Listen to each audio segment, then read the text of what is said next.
ဟုတ်ကဲ့အားလုံးမင်္ဂလာပါဒီနေ့မှာတော့ကျွန်တော်ဝေမျှမယ့်အကြောင်းအရာတော့ကျွန်တော်တို့အခုဖြစ်နေတဲ့အကြောင်းအရာပေါ့နော်ကျွန်တော်တို့အခုဆိုလို့ရှိရင်ပွဲသားတွေကနေပြီးတော့ဆောင်ရန်လေကုန်ကြပြီဆိုတော့ဒီအလုပ်တွေပေးတယ်ကျွန်တော်တို့အလုပ်ကောင်းတယ်နော်တဝက်ကို2000လောက်ထွက်တယ်နော်ဟိုဟာလောက်ထွက်တယ်2000ခွဲထွက်တယ်နော်အဲ့လိုပြောကြတယ်တစ်လောက်ချို့ရဆို2000ခွဲ3000ထွက်တယ်ပေါ့နော်အဲ့လိုပြောကြတယ်ပြောကြပြီးရင်လုပ်သမားတွေကိုဒါမဲ့နင်တို့တွေအစမ်းခန့်ကာတော့ရှိမယ်နော်အစမ်းခန့်ကာလာ3လဒီ3လပြီးတော့နင်တို့ပင်နိုင်လို့ဒီမှာဖြစ်မယ်အဲ့လိုမျိုးပြောကြတယ်ဒါပွဲသားတွေပြောတဲ့စကားစိတ်ုံသွားရင်တော့တကယ်လည်းအဲ့လောက်ထွက်တယ်ဘာလို့သူအချိန်ပိုနင်းငံခိုင်းတာအချိန်ပိုနင်းငံခိုင်းတော့တဝက်ကို2000လောက်ထွက်တယ်ဘာညာပေါ့တကယ်3လလည်းပြီးတော့အလုပ်ပြုတ်ကိုဆိုတော့ကျွန်တော်တို့ကပွဲသားတွေစီကိုသွားမယ်ဆိုလို့ရင်ကျွန်တော်စမတ်ကြီးတွေရှိမယ်အလုပ်နော်စမတ်ကြီးရှိမယ်ကြက်ခောက်ကြီးတွေရှိမယ်ပြီးရင်ကျိုးစက်ရုံတွေယူနီဖောင်းကြီးတွေရှိမယ်ပြီးရင်ကျွန်တော်တို့အခန်းတွေငှားထားရမယ်ပြီးစဘော်ကားတွေစုံးမယ်ဆိုတော့အများကြီးပေါ့နော်ဒါကတော့ကျွန်တော်ကုန်ကြစိတ်ကနဲလေးမကုန်ဘူးဆိုလို့ရှိရင်တော့လေသူနေမြင်နဲ့လိုက်တော့နဲလေး2000 3000တော့ကုန်တာပဲဆိုတော့ကျွန်တော်အလုပ်သမားအနေနဲ့သိထားရမှာကချို့တထေးတွေကအဲ့လိုမျိုးပြောလာပြီးနင့်ကိုအစမ်းခန်းကာလာ3လပဲเนาะအစမ်းခန်းကာလာ3လပဲနင့်ကိုခန့်တာ3လမပြည့်တဲ့အတွက်နင့်ကိုထုတ်တယ်ဆိုရင်သူ့အနေနဲ့ကြိုတင်အကြောင်းကြားရမှာဖြစ်တယ်ပေါ့နော်ကြိုတင်အ ਨੇ ဆုံးကျွန်တော်တို့ဒီပတ်စံထုတ်ရက်ကကျွန်တော်တစ်လမှာဘယ်နှကြိမ်ထွက်လဲ2ကြိမ်ထွက်လား1ကြိမ်ထွက်လား2ကြိမ်ထွက်တယ်ဆိုရင်2ကြိမ်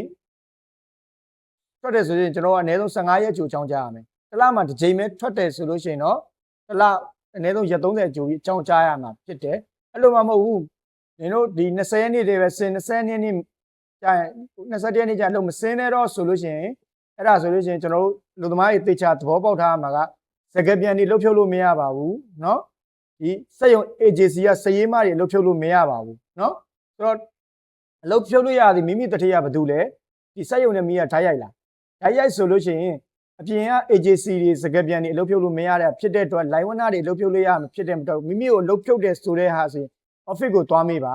office ကိုသွားမေးတဲ့ချိန်ကြတော့မှအဲ့ချိန်မှာ HR ကိုမေးမယ် HR မှာစဉ်ဟုတ်တယ်နင်တို့တကယ်အလုပ်ဖြုတ်တာမှန်ကန်တယ်ဆိုလို့ရှိရင်ဟုတ်ပြီအလုပ်ဖြုတ်တဲ့အကြောင်းငါ့ကိုပြောနော်ဒီထိုင်းလို့ဆိုလို့ရှိရင်တော့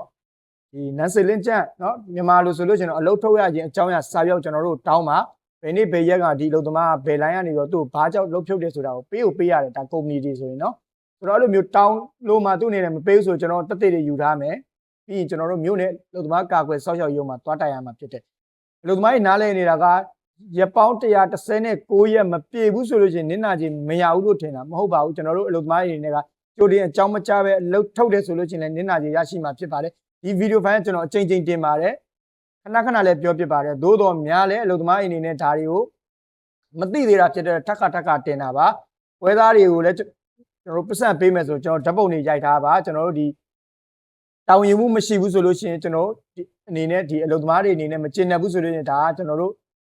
ဒီပြန်လေတိုင်တန်းလို့ရတယ်ဆိုတာဒီကျွန်တော်အနေနဲ့အသိပေးတာဖြစ်တယ်ပေါ့နော်